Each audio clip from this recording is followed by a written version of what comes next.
They know us from the ground level steel ministry, and they really want that recycling industry should be promoted, motivated. So they are, very well aware about our issues, and they are regularly interacting with us, and they are helping us to removing all the government hurdles, whatever it is, whether it's 2.5% duty of making of BIS standards, which has to be doable. So see, we don't have to make the standards. For that, looking into those standards, we can't import. But they made easy standards for us, that those standards are going to release in next few months of time. So that ministry is an extraordinary example for us, and that particular job is done from their side. And day to day, whatever the problems, hurdles are coming, and we are definitely asking them to release those problems. So they are helping us out.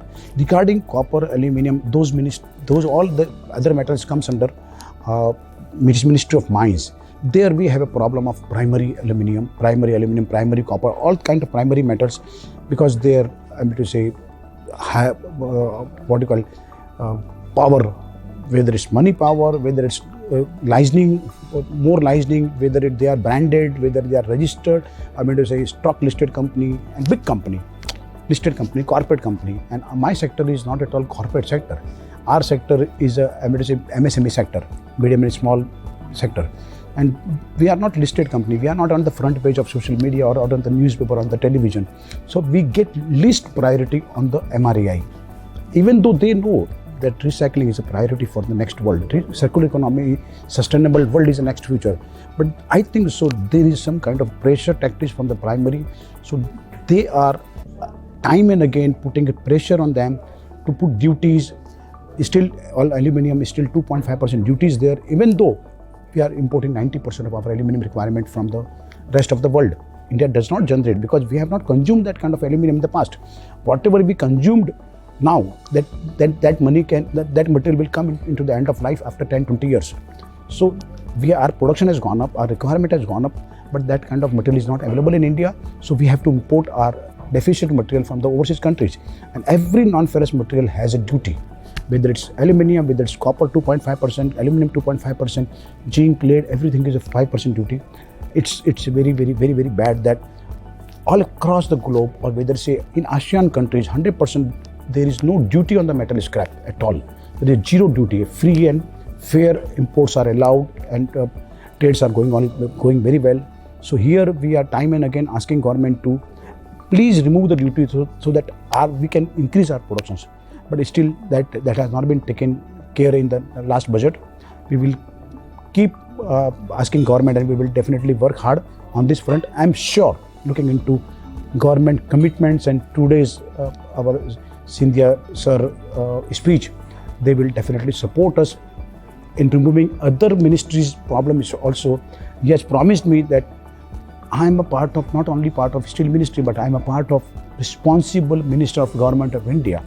So I will help you out in the other ministries also, because looking into environment and global warming and the circularity in the system, the circular economy is very much compulsory for the India. And one metal only, steel with the steel only we cannot start circularity. The other metals also should come. And when it will come, when the proper doable policy will come in the non-ferrous side. So I'm hoping that our hardcore efforts will definitely pay off in the times to come.